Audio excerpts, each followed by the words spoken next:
Szerintem még zóna ellen sem lehet nyerni. Tehát én úgy gondolom, hogy a zónának is a falat át kell játszani, átütni, és utána kipasszolni. Tehát nem hiszem, hogy 3 pontosokkal lehet nyerni. Moros Tamás szerkesztő kollégám kiszámolta, hogy az előző meccsen sem a 3-asokkal nyertek, ott a két csapat akkor 23 kísérlettel próbálkozott, és 6 ment be mindössze a gyűrűbe, tehát ez valóban nagyon-nagyon kevés. Borzasztó szoros a meccs, ha a triplával nem is lehet nyerni, akkor mivel lehet, hogy aki kevesebbet hibázik? Vagy? Igen, a bedobott zicserekkel, úgy gondolom. Be kell dobni a zicsereket, és az a csapat fog nyerni, aki hamarabb megnyugszik. Hogy érzed, a Diósgyőrnek mennyit számít az, hogy itthon vannak? Ugye az első félidő alatt most annyira nem látszódott a teljesítményükön. Én nem láttam, igen, tehát nem éreztem előnynek.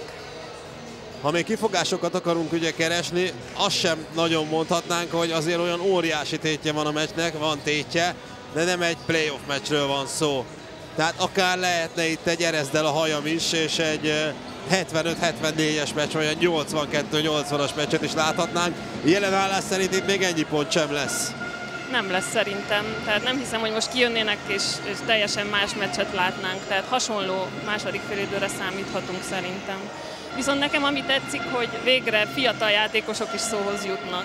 Tehát itt a Pécsnél a Kisvirág, meg a Kaposi Pálma, tehát 15 és 17 évesek, a Diósgyőrnél meg a Dubai Deveóra. Tehát hogyha ezt nézzük, akkor ennyi pozitívum mindenképpen van ebben a meccsben. Az mennyi számít, hogy a mezőny leghasznosabb ember az a Cang tímje, aki mindössze 2 pontot dobott, de plusz 11-en áll. Ez azt jelenti, hogy itt a többiek semmilyen fergeteges mutatót nem tudtak felmutatni.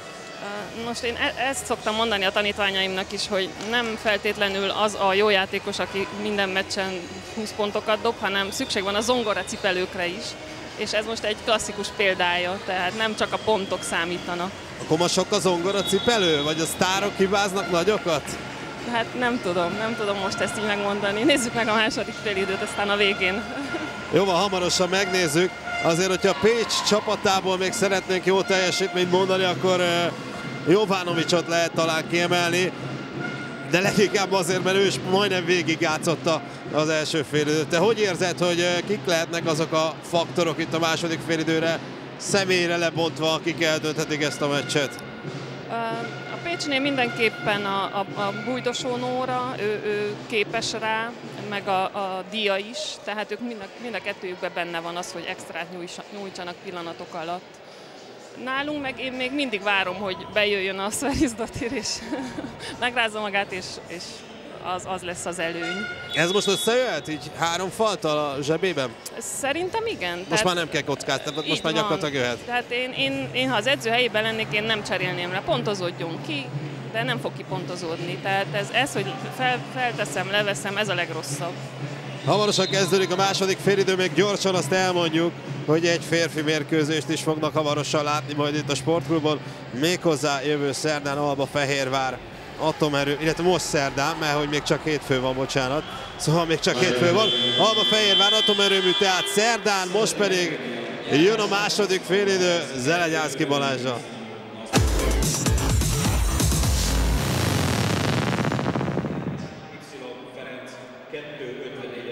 Olyannyira jön a második félidő, hogy mindjárt dobják a labdát is.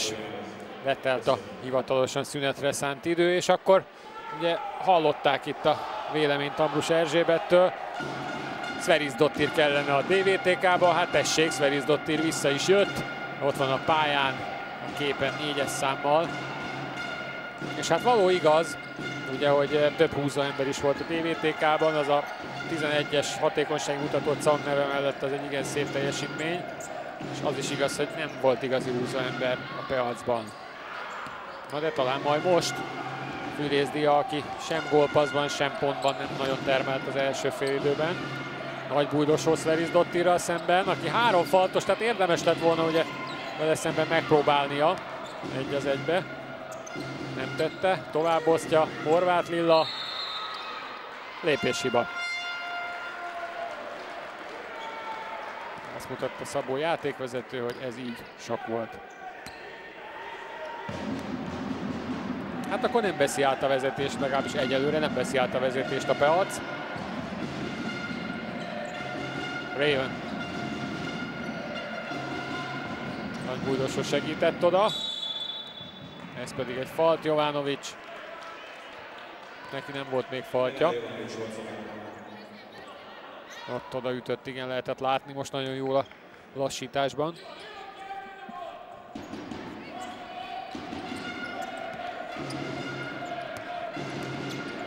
Zang. Hoppá, szépen megverte az emberét, aztán jó a kiosztás, és akkor itt van a meccs első 3 pontosa. Lene Jansson dobta, a DVTK lett légiósa. Furcsa lett volna, hogy 12-3 pontos dobott, ha jól emlékszem, a DVTK csütörtökön, ha most erre a meccsre nem jutott volna belőle hazai pályán.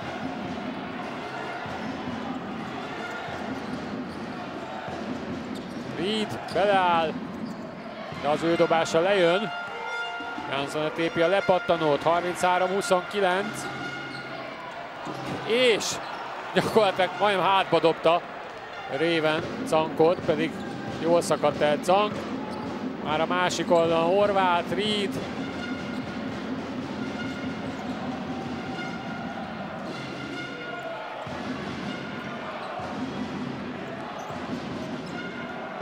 Nagy Bújdosó, nem jön a tripla, Reed elüti, de Bukovskinak. Zank a földön, de robog Szerisdottir. A labdáját viszont Jansson teszi, hát úgy néz ki, hogy akkor egy másik főszereplő lesz, akiről eddig nem beszéltünk. Lene Jansson, egy 3-as, egy 2-es, egy lepattanó. Ezekben a percekben egyértelműen ő viszi a hazai csapat szekerét. Horváth Lilla pedig megint eladja a labdát, volt egy lépéshibája, ezt egész egyszerűen kidobja az oldalon a túra. 35-29, 6 pontos hazai előny, az eddigi legnagyobb különbség, ami tovább növekedhet, úgyhogy Željko Đokić azonnal időt kér.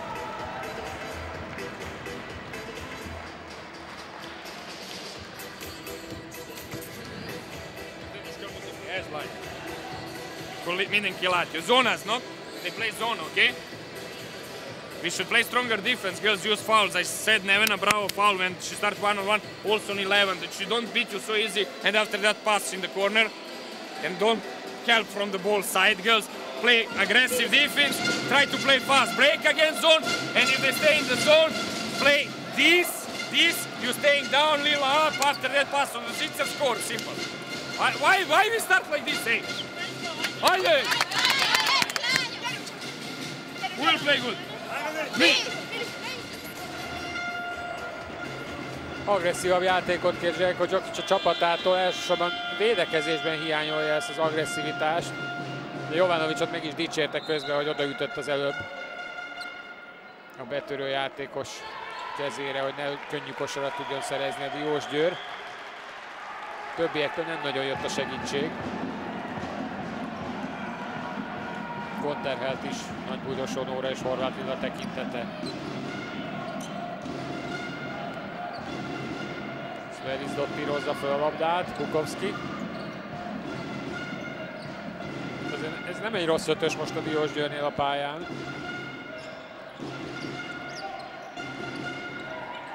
Zang tovább osztja Szerisdottir, Réven. Teljesen egyedül van Jansson, nem vette észre. Aztán elkezdett forogni, és egy sokkal nehezebb helyzetből teszi föl. Valószínűleg nem hitte el, hogy annyira egyedül hagyták. Fűrész.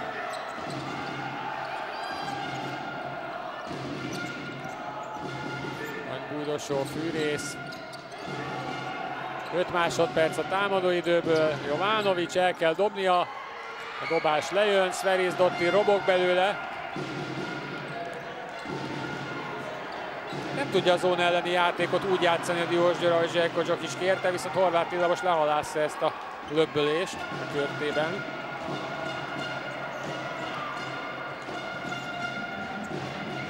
Reed.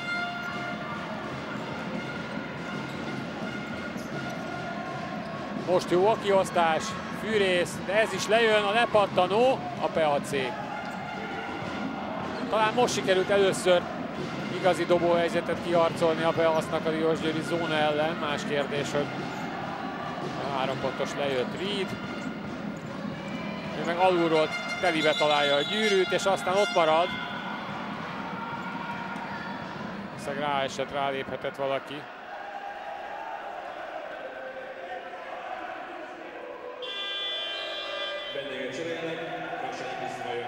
Be is cseréli a Peac Reedet, jön Raksányi.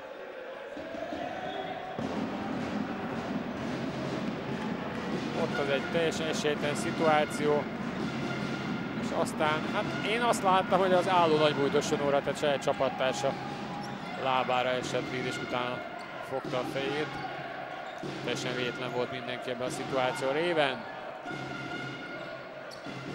Horváth Lilla, mármint hogy vele szemben próbálja bevinni Szerisdottir, és sikerrel oldotta meg másodszorra az izlandi lány. Tehát érdemes volt igenis a pályán tartani a Michael Lopeznek. 37-29, 8 pont a hazaiak előnye, az eddigi legnagyobb különbség a mérkőzésen. Raksányi azonban rögtön válaszol egy duplával. Szépen került dobóhelyzetbe az elzárás után Raksányi. Réven, most jött a segítés pécsi oldalon. Most viszont lemaradt Jovanovic, tessék, lássék, váltott ember. Nagybújdosa ugye kiment az elzárás után. Jovanovic pedig ott maradt Jánszonén, de hát nem elég agresszívan.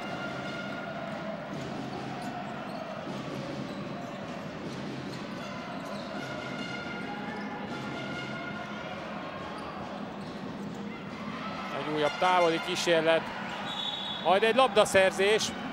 Raksányi szerzett labdát, és cankra fújják a faltot.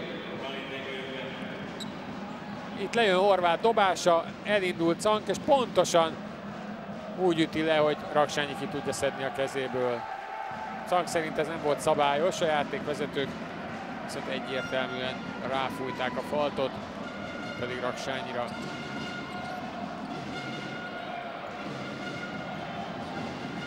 Nagybújdosó, nem volt jó a passz, a dobás sem, de visszaszerzi saját pattanóját. Itt egy percen belül a harmadik támadását vezetheti a Peac Pécs. Kosár nincs belőle. Horváth Lilla. Raksányi. Ez is lejön. Robog a DVTK, Szerisdottir. És egy falt Fűrésztől. Majdnem sikerült becsapdázni a vendégcsapatnak Szerisdottir. Nagybújdos és Fűrész ketten védekeztek rajta. Aztán végül Fűrész megunta és odaütött az izlandi csuklójára. 39-31. Bedobás egyelőre sikertelen, de hát 8 ponttal vezet a hazai csapat. Hangosabb is most a hazai szurkolótábor, mint a vendégeké. Bálint.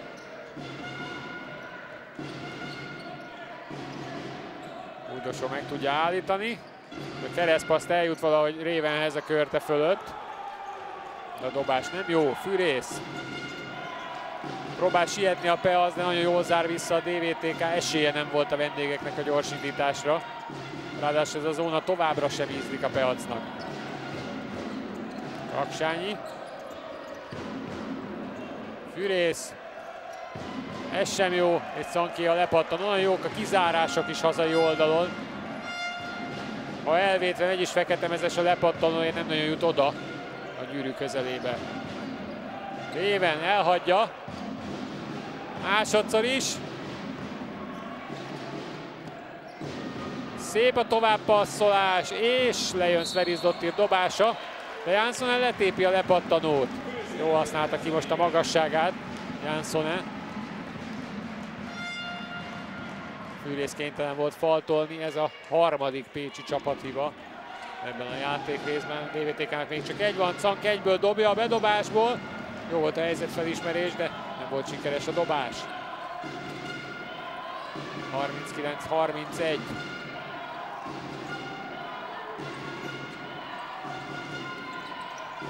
Raksányi onnan az előbb bement, most esélye nem volt rá. Hát 7 perc alatt mindössze 2 pontot dobott a Peac, és ilyen negyeddel nem lehet mérkőzést nyerni Miskolcon, azt hiszem, ezt kijelenthetem. Kész csoda, hogy csak 8 ponttal vezet a házigazda. Bálint. Nagyon szépen játsza meg Janssonét. Golyó plusz egy dobás. 41-31.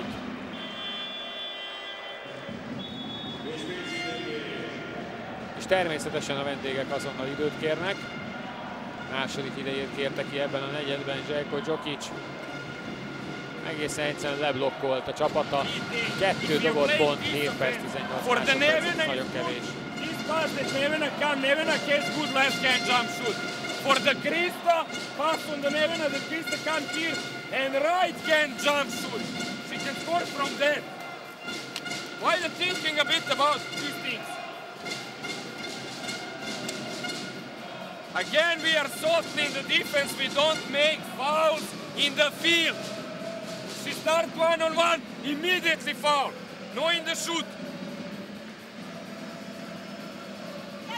And I cannot believe that we cannot play a fast break, girls. Hey, play also game zone, pass, cut, cutting, screen, move there, pass. And if you don't have simple score, after the zone offense.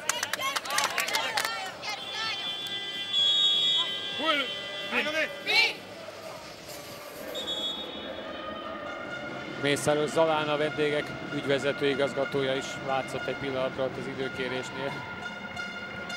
Ő is feszült figyelemmel hallgatta Željko Đokić tanácsait, mint pedig Raksányinak az a bizonyos kosara.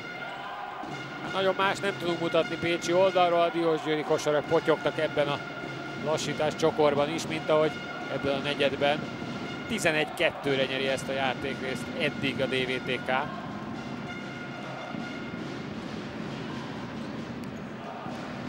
És ez marad is egyelőre így.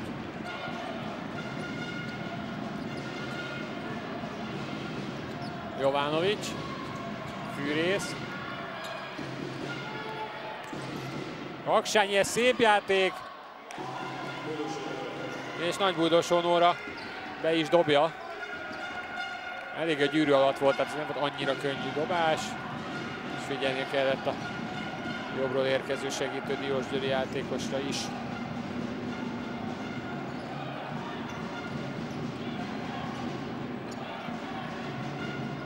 Raven. Oly, de könnyen verte meg az emberét Brittany Raven. Gyakorlatilag az első, tessék nézni, itt a második leütésnél már Jovanović előtt van.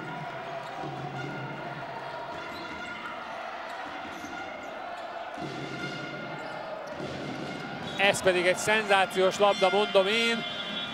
De Horváth Lillának ma kicsúsznak ezek a passzok a kezéből.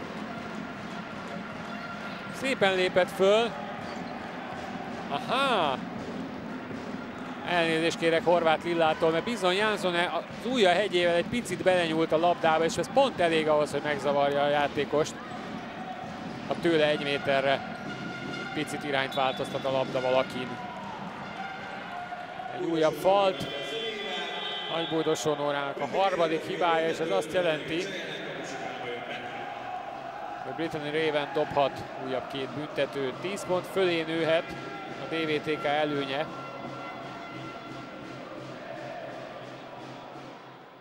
Hát jelen állás szerint nagyon nem fog. Most egyelőre a diósgyőri sorra elhibázgatja a büntetőit. Ami érdekes, hogyha így halad a meccs, és ennyire lassan és ritkán érkeznek a pécsi pontok, akkor nagyon úgy néz ki, hogy a DVTK fogja a képzeletbeli magyar tabellán második helyen zárni. Hát nevezzük alapszakasznak az alapszakaszt. Közép-európai ligára gondolok. Reed visszajön és dob egy duplát. 44-35, megint 10 ponton belül a Peac. Tobinnak kell fölhoznia? Ezek szerint igen. Bújdosó védekezik vele szemben. És el is vette Bújdosó Nóra. De a labda végigurult az oldalvonalon, úgyhogy marad a DVTK-nál. Akartam mondani, hogy azért Bújdosó mezőnyjátékban sokkal gyakorlottabb, mint Tobin. De 3-as poszton kezdte a pályafutását. És egy újabb tripla Cangtól, akinek egyértelműen jó meccs a mai. és ezt most egy triplával bizonyította. 12 pont a házigazda előnye, 47-35, 47 másodperc van ebből a játékrészből, amikor Jovanovic eldobja, ez sem sikerül. Hát most már azt is kértem, hogy az 50 dobott pontot eléri a Peac.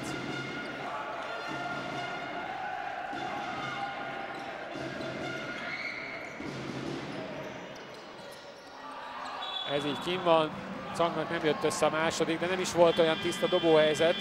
Ezúttal jól védekeztek vele szemben.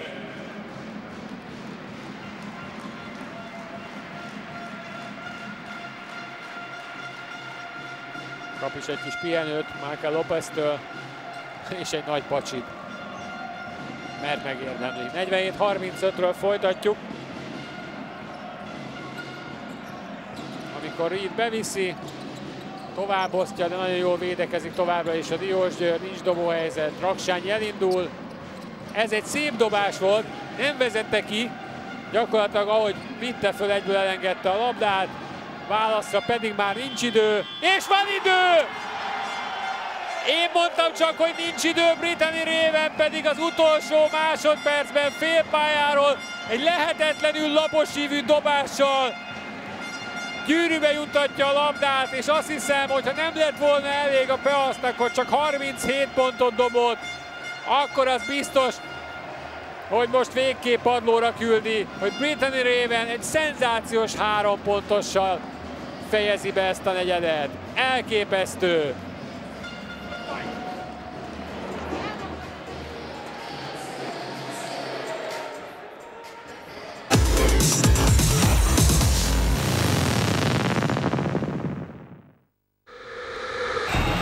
Kék-fekete rebellió a torinói királyság ellen.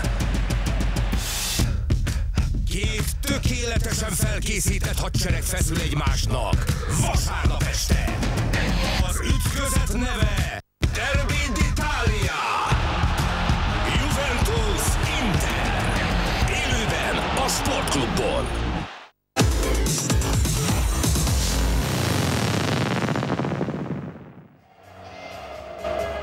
Hát nem tudom, hogy a Peac hatása alatt van-e még ennek a kosárnak. Én biztos, hogy hatása alatt vagyok. Ha van idő, esetleg nézzük meg még egyszer. Elképesztő dobás volt. Azért mondtam, hogy nincs idő, mert úgy tűnt, hogy Raven nem látja, hogy mennyi van. Aztán itt nézett szerintem föl az órára, és gyorsan eldobta.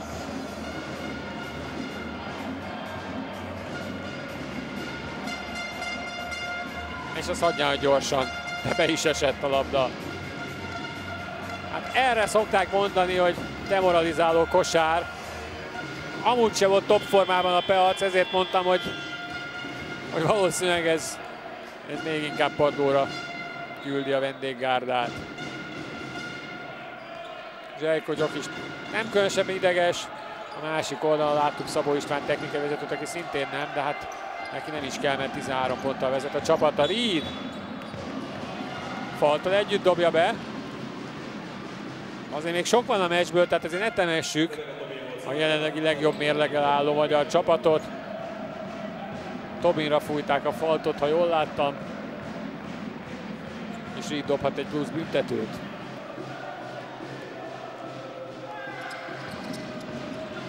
...50-40.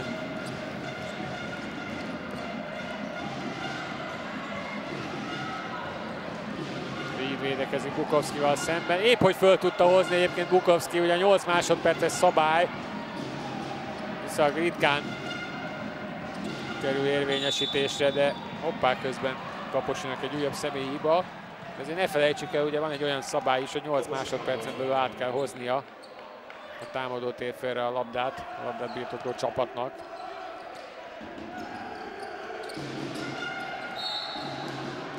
Újabb falt, és ha jól láttam, megint Kaposi. Akkor neki ez a negyedik. 10 másodpercen belül 2 falt.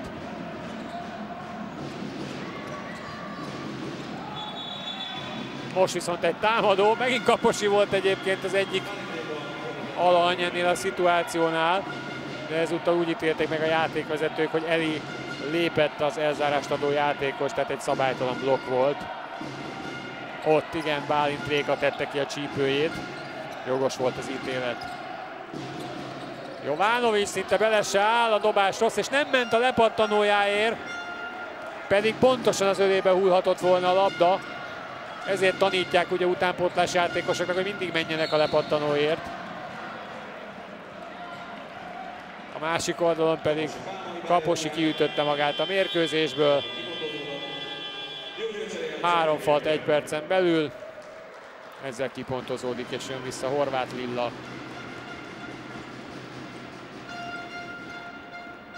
9 perc van vissza a rendes játékidőből, 50-40. Mondom, innen még simán tudna fordítani a Peaz, de a mai játékkal egyelőre nehezen hihető. Tobin. Jó a védekezés vele szemben. Ha valaki dicsérni lehet, akkor leginkább Nagybújdosonóra a vendégeknél.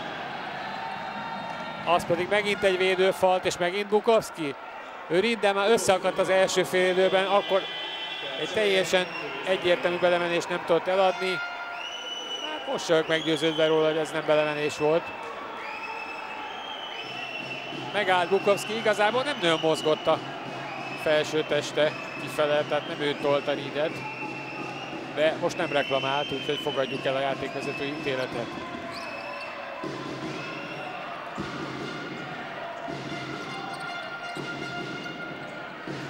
Ez egy szép játék, jó a kiosztás, de nincs kosár. Van viszont falt, fűrészre fújják. Hát lehet, hogy jobban járt volna a Peaz, ha Nagybújdosó fölteszi azt a labdát, még akkor is a két ember között kellett volna megpróbálnia egy szinte lehetetlen szituációban. De ezek a hármasok most nem mennek vendégoldalon, továbbra sem mennek vendégoldalon.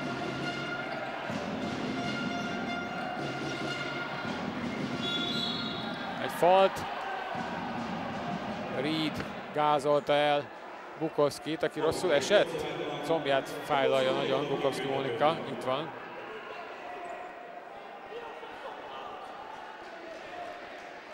Igen, ott össze is ütköztek, rosszul is esett.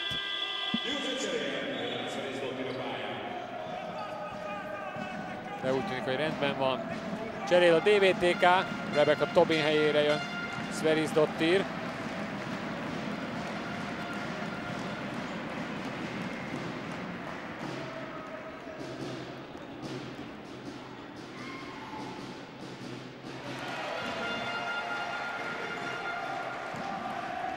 Bukovski pedig közben bedobja az első büntetőjét.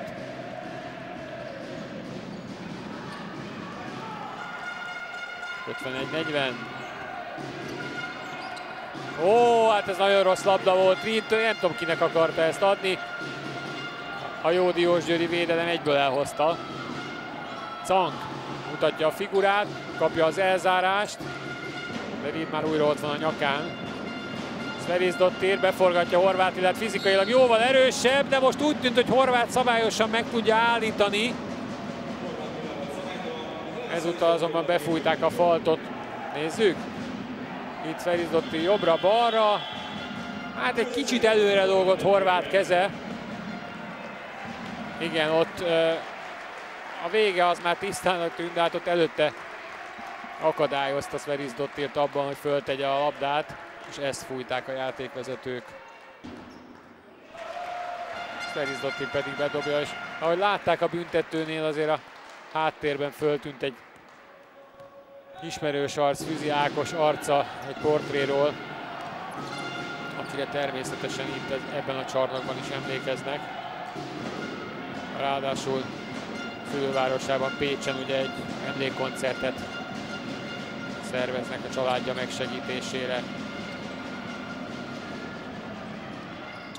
Raksányi, ő bedobja, ha valaki, akkor ő az, aki az utóbbi percekben leginkább vállalkozik, és eredményesen vállalkozik a Peazból. Megvan akkor a vendégek 3 pontosa is. Üggyel balja, de eljutott a gyűrűig. Ez egy necces labda volt, de sikerült odadobni a labdát Horváth Bernadettnek.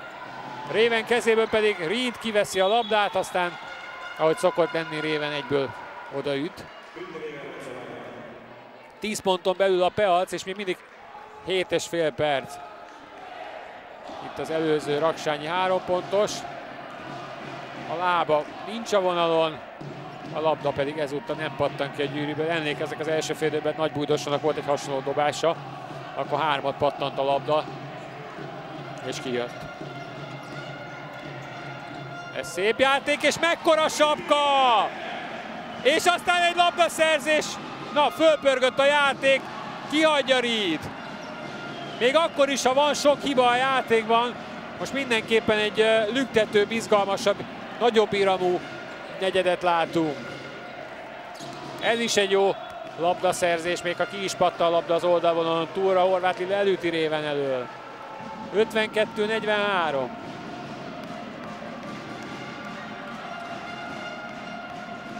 Nem tudom, mennyire tűnik úgy a képernyők előtt, de mintha azért kicsit már fáradtak lennének fizikailag a játékosok. Nem csak azért, mert a negyedik negyedben járunk, hanem mintha mindkét csapat érezné azt a csütörtöki Európa Kupa meccset a lábában, a fizikumában.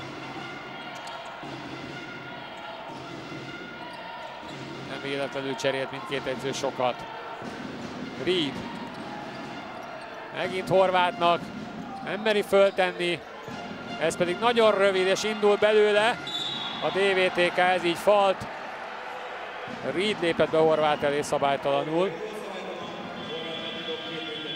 Ráadásul bónuszban van már ugye a DVTK, 2 büntető jár érte. Azt kell, hogy mondjam, hogy a lehetőség megvan a vendégeknek, hogy faragjanak, jóval többet faragjanak ebből a különbségből. Tehát nem nagyon élnek a lehetőségekkel.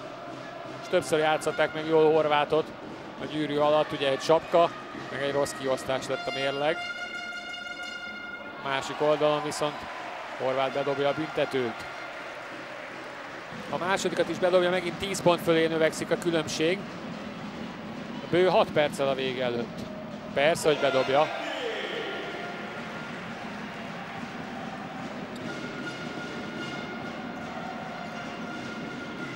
Ő is csak 17 esztendős, hogyha már a fiatal játékosokról beszéltünk. Nagy Bújdosó. Fűrész nem vállalja a sarokból, pedig úgy tűnt, hogy ott a lehetőség. Reed. Becsapdázzák Nagy Bújdosót. Mégis meglátja Jovanovicsot. A lepattanó Fűrészé, hát nem jönnek azok a triplák. Vendégoldalon Raksányié csak egy véletlennek köszönhető volt ezek szerint. Nagy Bújdosónak sem volt igazán sansza, nem tudott hova passzolni, úgyhogy kénytelen volt elindulni a gyűrű felé. Tessék nézni, se jobbra, se balra. Jánzone visszalép, és abban a pillanatban Nagy Bújdosó Nóra leüti a labdát a gyűrű felé. 54-45. Cang. De Jánzonénak, Kis Verisdottir elindul az alapvonal felé, és ki is harcol 2 büntetőt. Itt ugye Horváth Lilla volt szabálytalan, de ő is hibázott. Ugye alapvonal felé nem szabad elengedni, ha csak nem azt kéri az edző. De gyanítom, nem ezt kérte Zsejko Djokic. És ebből Verisdottir dob 2 büntetőt, 56-45, 11 pont. 11-9, 11-9, így váltakozik a különbség. Nem tud közelebb férkőzni a Peac, de a DVTK sem tud jobban elszakadni ellenfelétől. Egyelőre még mondanám, hogy nyílt az összecsapás. Ebben a pillanatban labdát szerez a DVTK, 2-1-be viheti Réven, és dob belőle egy zicsert. Gondolkodott a labda, de hát mégiscsak hazai gyűrű. 58-45, 13 pont.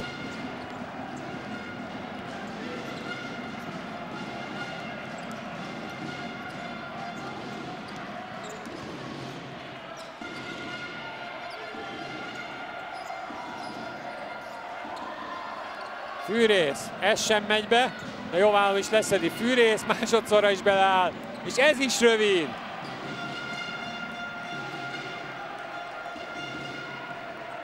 Hát hallottunk neveket a szünetben, hogy kik léphetnek elő húzó emberre. Hát Fűrész Diának ezen a meccsen most nem sikerült. Legalábbis egyelőre, de van még 4 perce. Viszont nagyon nagy már ez a 13 pontos különbség egy ilyen pontszegény meccsen. Tud egy gyors kosarakat szerezni a Peac. Egyelőre nem úgy tűnik. Nagy bújdosó. A sarokban Reed. De ez sem sikerül, Sverizdottiré a lepattanó. Úgy tűnik, hogy itt hajnalig dobálhatna a Peac, akkor se tudna szerintem állózóna ellen se 3 pontos dobni. A legtöbb kosár egyébként Palánk közeléből született. Janzone pedig bedobja faltal együtt, és 60-45-tel kialakul a meccs eddigi legnagyobb különbsége. 15-tel vezet a Diósgyőr, ami akár 16 is lehet a büntető után.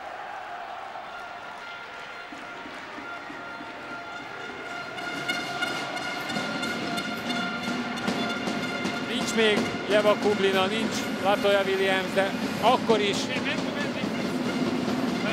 Man-to-man defense, girls.